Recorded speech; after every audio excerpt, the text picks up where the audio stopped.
Fala, meus chegados! Hoje vim fazer uma indicação de séries pra vocês, que quando teve aquele acontecimento bizarro lá com o George Floyd, eu acabei vendo uma postagem no Instagram que me indicou essas séries pra entender um pouco mais sobre racismo, sobre opressão, e todas essas séries se encontram na Netflix. Antes eu quero deixar bem claro que eu não tô aqui pra ensinar sobre racismo, né? Olha pra mim. Já opinei muito sobre esses assuntos, sobre coisas que eu não vivo na pele, não tenho conhecimento nenhum. Hoje em dia eu prefiro me informar mais, por isso que eu queria passar essas séries pra vocês. Com certeza vai fazer vocês adquirirem um pouco de empatia. Lógico que empatia só não é suficiente, mas já é um começo pra gente abrir a cabeça, parar de falar tanta bobagem, entender que racismo tá presente o tempo todo e muita gente ainda finge que isso não acontece. Mas então é isso, espero que vocês gostem. Se eu cometer alguma gafe aqui, peço que vocês me critiquem aqui nos comentários, uma crítica construtiva sempre é bem-vinda. Se tu não é inscrito no canal, se inscreve aí pra dar aquela moral, pra dar aquela força aí, porque eu vou trazer mais conteúdos como esse. Então é isso, chega de blá blá blá e vamos logo pro vídeo.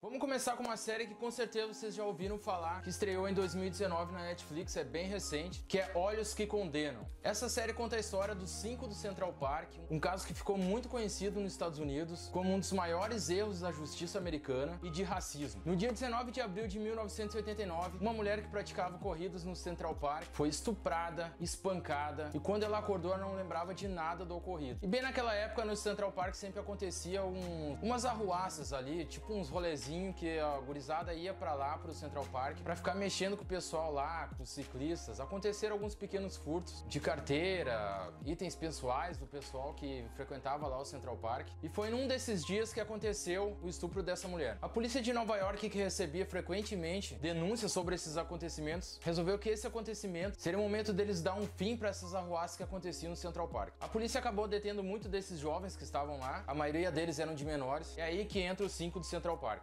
Os jovens tinham entre 14 e 16 anos e foram detidos e interrogados por mais de 30 horas, sem a presença dos advogados, sem a presença dos pais, lembrando que eles eram de menores na época. O Kevin, que era o mais novo, ele foi agredido por um policial com um capacete quando ele foi detido. E o Kevin, quando estava no interrogatório, ele nem entendia muito bem o que era estupro, eles tiveram que explicar pra ele. E o que a polícia de Nova York tentou fazer foi empurrar esse estupro tudo nas costas desses guri aí, pra dar uma resposta pra sociedade. Só que eles não tinham provas, os horários não batiam com estupro, os guris estavam em outros lugares nessas horas. Como prova, tinha uma meia no local do crime, um sêmen do cara que violentou a corredora, e o DNA também não batia com os guris. Lembrando que eles tentavam induzir os guris a confessar o crime e ficavam dizendo, se vocês confessar o crime, vocês estão liberados. E pra eles conseguir concluir, conseguir finalmente empurrar esse crime nas costas desses piá aí, eles pegaram o Corey Wise, que ele nem era suspeito do caso, ele foi pra delegacia só pra acompanhar o amigo dele. Então eles acabaram interrogando ele também. É aí que eles acabam condenando esses guris a, em média, 10 anos de cadeia. E o Corey Wise, que tinha 16 anos na época e que, lembrando que ele foi só acompanhar o amigo dele, é o que mais se ferrou nessa história, porque com 16 anos ele acabou indo para uma penitenciária comum, né? Ele foi com os outros bandidos de maiores de idade. Na série também aparece o Donald Trump ali numa passagem ali, que bem na época ele, que era um magnata aí do ramo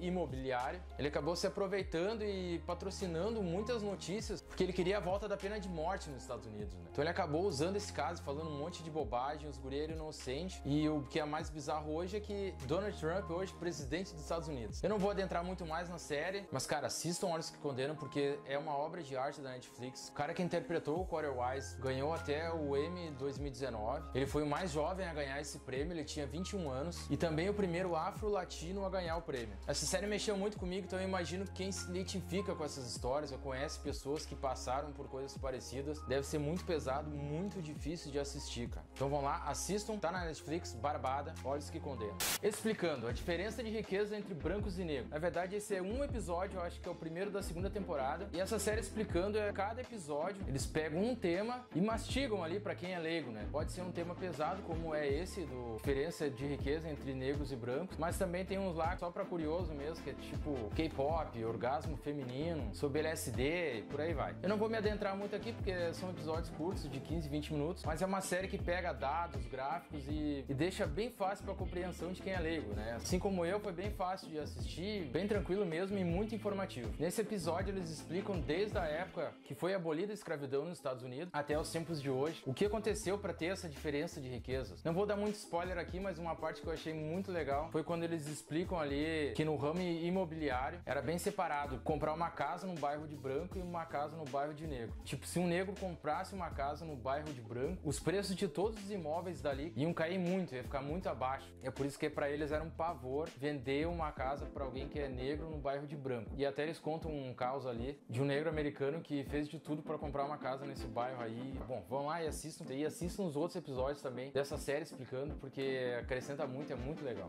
Quem matou o Malcolm X? Bom, não é spoiler nenhum, o nome da série já diz. Malcolm X foi assassinado em 1965, no dia 21 de fevereiro, no alto da sua popularidade. Ele que era um ativista dos direitos negros americanos e acabou sendo assassinado, o que tudo indica, por membros do Islã, do qual ele fazia parte, na verdade, mas de um outro grupo que ele acabou deixando. E ele, como era um dos maiores representantes desse grupo, causou uma revolta gigantesca quando ele abandonou. Mas muita coisa ficou obscura no assassinato dele. 3 pessoas foram presas e condenadas pelo assassinato do Malcolm X. Só um deles foi preso no mesmo dia, no momento do assassinato ali. E os outros 2, muito provavelmente, não fizeram parte do assassinato. Inclusive, o cara que foi preso deu os nomes dos outros assassinos, mas a justiça americana acabou simplesmente passando por cima e enterrando o caso. E revoltado com o caso, o Abdur Rahman Mohammed, ele que é historiador, ativista e jornalista, continuou investigando esse caso e procurando os culpados do assassinato do Malcolm X. Tudo indica que tinha envolvimento do FBI no caso, já que era comprovado que eles tinham pessoas infiltradas sempre junto com o Malcolm X, servindo de guarda ali para eles. Dias antes do assassinato, o Malcolm X sofreu um atentado na casa dele, o qual largaram uma bomba lá. O que acontecia na época é que o FBI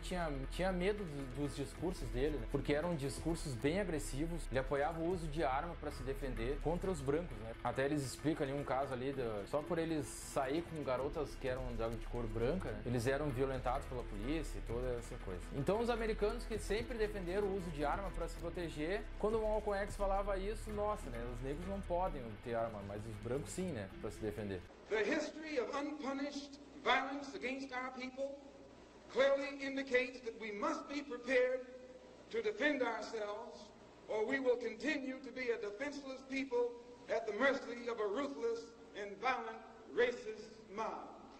Cara, já tô falando demais, mas o que acontece é que quando ele saiu do movimento do Islã, foi por conta do Elijah Muhammad, que era o líder dele, que acabou tirando ele da prisão. Acabou rolando uma certa inveja pro Malcolm X. Ele falava muito bem, né? E mesmo ele sendo o braço direito, ele acabou meio que tomando o lugar do Elijah Muhammad e se tornando bem famoso. Bom, vamos lá, assistam Malcolm X. É muito interessante a história desse cara. E é isso, vai lá. Time, The Khalif Brothers Story. A história desse guri, o Khalif, cara, eu não sei como ela não é tão conhecida, não se tornou tão famosa como a dos 5 de Central Park. Ela tem 6 episódios e esse guri se fode do começo ao fim. Não vai ter nada feliz na série. Infelizmente, a história desse guri é uma desgraça total, meu. Em 2010, quando o Khalif tinha 16 anos, quando ele voltava de uma festa, ele e um amigo dele, ele foi abordado pela polícia e dentro da viatura tinha um cara que acusou eles de terem roubado a mochila do irmão. Só que esse furto tinha acontecido 2 semanas antes. E mesmo assim, eles acabaram detidos, sendo levados para a delegacia, porque eles meio que se encaixavam no perfil ali, né, das pessoas que roubaram, né? 2 negros caminhando na rua, de noite, pronto, era o que precisava. No interrogatório também, assim como nós que condenam, não batiam os horários do Khalif com o horário do furto. A testemunha não tinha certeza, não tinha prova nenhuma contra ele. E mesmo assim, ele foi enviado para Rikers Island, que era uma das prisões mais terríveis dos Estados Unidos. Um fato curioso é que normalmente só os negros eram enviados para lá. Se fosse alguma pessoa que era da cor branca, eles ficavam no máximo 1 semana e já eram transferidos para outra cadeia. É meio que um lugar de castigo, assim, um lugar terrível, onde os carcereiros faziam o que queriam com os presidiários lá. Era uma terra sem lei. E o Khalif, mesmo sendo inocente, mesmo sem ter sido condenado, ele acabou ficando em Rikers Island por 3 anos. Isso porque toda vez que ele ia a julgamento, os juízes acabavam dizendo que eles não estavam preparados para o caso, ou algum juiz estava de férias. Enfim, eles acabavam sempre inventando uma desculpa, e pelo simples fato deles simplesmente, eu tô de férias, não tô preparado para o caso, eles fizeram esse guri ficar numa cadeia terrível, sendo espancado, na solitária, por 3 anos. So those 3 months go by and you go back to court and then you find out that they're not ready for trial, and it's just heartbreaking, and it's like I felt like they were just playing with my life.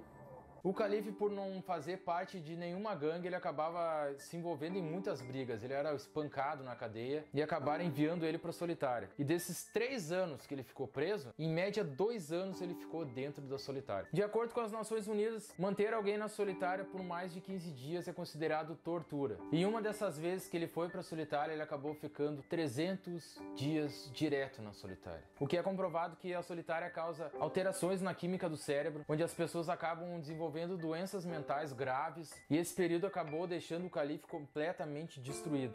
A série também aborda um tema que é o envolvimento de toda a família, né? Como isso acaba desestruturando toda a família de uma pessoa. O caso se agrava ainda mais porque vários vídeos vocês podem procurar aí no YouTube mostra ele sendo agredido por nada, por outros presidiários, carcereiros não conseguem controlar a situação. Ele ficava sem comer na solitária porque eles davam de resto de comida de outros presidiários pra ele não conseguia comer. Em alguns momentos ele ficava sujo de merda. O carcereiro abria solitários experimentos pra espancar ele, tem até um vídeo disso, é bizarro, cara. Bom, enfim, que esse guri passou na cadeia, a história dele é muito triste, vocês precisam assistir. Até se vocês não quiserem assistir as outras séries, eu peço que vocês assistam essa, porque realmente é muito pesada, não é uma série com atores, o calife aparece ali, a mãe dele aparece, os irmãos. Cara, é terrível o que aconteceu com esse guri. Por favor, assistam essa série que eu tenho certeza que vai mexer muito com vocês. Meu nome é Thiago Maurer, me sigam no Instagram, Maurer Thiago. Desculpa qualquer coisa, queria pedir que vocês se inscrevam no canal para dar aquela força. Qualquer crítica construtiva é muito bem-vinda, postem nos comentários. Se vocês conhecem alguém que vão gostar dessas indicações, peço que vocês compartilhem. Deixa aquele like no vídeo para dar aquela moral para mim e um abraço.